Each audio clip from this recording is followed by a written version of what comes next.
এই সারা পৃথিবীতে অশান্তি করছে মাত্র 3টা দেশ। এই বিশ্বে, এই পৃথিবীতে যদি আপনি ভালো করে খেয়াল করে দেখেন, মাত্র 3টা দেশ কিন্তু অশান্তি করছে এই সারা বিশ্বে।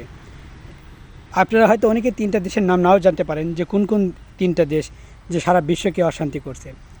1 নম্বর, আপনি ভালো করে খেয়াল করে দেখুন, এই পৃথিবীর প্রথম শত্রু দেশ হলো আমেরিকা। আমেরিকা এমন একটি দেশ, যে দেশ এর তো মুসলিম না, মানে এদের কখনো কারো বন্ধু হতে পারে না। এই বন্ধু আছে তো স্বার্থের কারণে, মানে রং চেঞ্জ, শত্রু হতে এরা কখনো দেরি করবে না। যেরকম ডোনাল্ড ট্রাম্প আর এলন মাস্কের যদি আমরা কাহিনী দেখে থাকি, তাহলে সেক্ষেত্রে একটা কথাই ভাববো, এরা যে কত বন্ধু ছিল দুইজন, একজন আপন ছিল, অত মুহূর্তের মধ্যে তারা শত্রুতে পরিণত হলো। তো আমেরিকা যদি কোনো দেশের বন্ধু হয়ে থাকে, সে এই ক্ষেত্রে যদি কেউ খুশি হয় যে আমেরিকা আমার বন্ধু, তাহলে বলবো ভাই তাহলে আপনার গেছে। কারণ আমেরিকা যে কোনো মুহূর্তে তার স্বার্থের জন্যে বন্ধুর রূপ শত্রুতে নিতেও এক বিন্দু পরিমাণ কিন্তু তারা কী করবে না, দেরি করবে না। এই বন্ধু আছে, মনে করছেন আপনি খুব খুশি, যাক আমেরিকা আমার হাতের উপর আছে, আমেরিকা আমার বন্ধু। তো মনে রাখেন, যে কোনো মুহূর্তে এরা পোল্ট্রি বাস, এক মুহূর্তে আবার আপনার শত্রু হয়ে আপনাকে শেষ করে দিবে। সারা বিশ্বের মধ্যে অশান্তিকর দেশের মধ্যে একটি হলো আমেরিকা। দ্বিতীয় নম্বর হলো ইসরায়েল। ইসরায়েল সম্পর্কে তো আপনারা বিস্তারিত জানেন।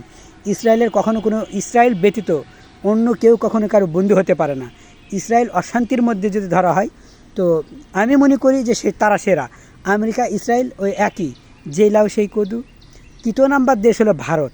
এই ভারতও কখনোই চায় না যে সারা বিশ্বে শান্তি থাকুক, কারণ এরা হলো হিংসা পরায়ণ, যেগুলো তাদের সংস্কৃতি, স্টার জলসা থেকে, মুভি থেকে, সিনেমা থেকে বোঝা যায় যে তারা সারা বিশ্ব জয় করতেছে। একটা কথা মনে রাখবেন, এই ভারতের কি কোনো বন্ধু দেশ আছে বলেন তো? ভারতের বন্ধু দেশকে ওই ইসরায়েল আর আমেরিকা, এর বাইরে কিন্তু কেউ না। তার মানে কি দাঁড়ালো, এই সারা পৃথিবীতে মানে শত্রু দেশ, সারা বিশ্বের মধ্যে 3টি হলো শত্রু দেশ পৃথিবীর জন্য, যারা খুবই ভয়ঙ্কর। একটা হলো আমেরিকা, দ্বিতীয়টা হলো ইসরায়েল, তৃতীয়টা হলো ভারত।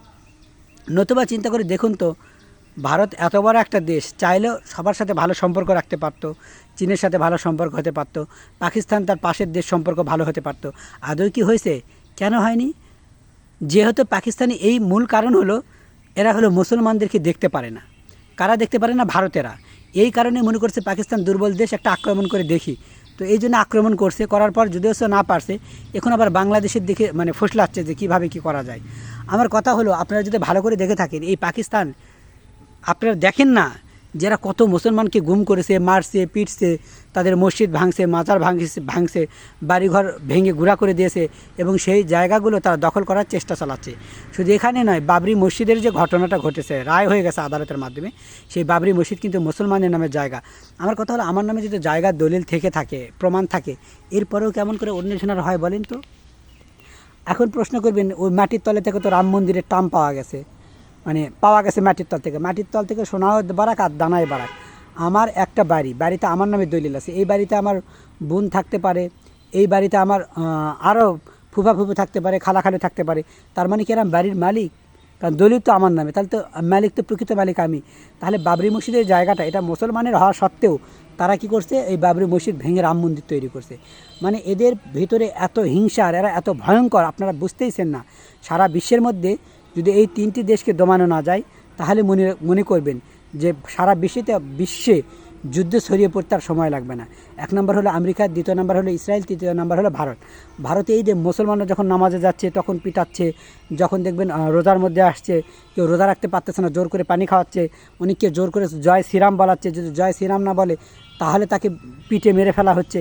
মানে কি যে একটা ইলাহি হুলস্থুল অবস্থা, যা বলার মতো না। আমি একটা কথা বলে রেখি, আমাদের সকলকে ঐক্য হতে হবে। মাত্র 3টি দেশ, শুধু 3টি দেশ এই পুরা পৃথিবীর শত্রু। 1 নম্বর হলো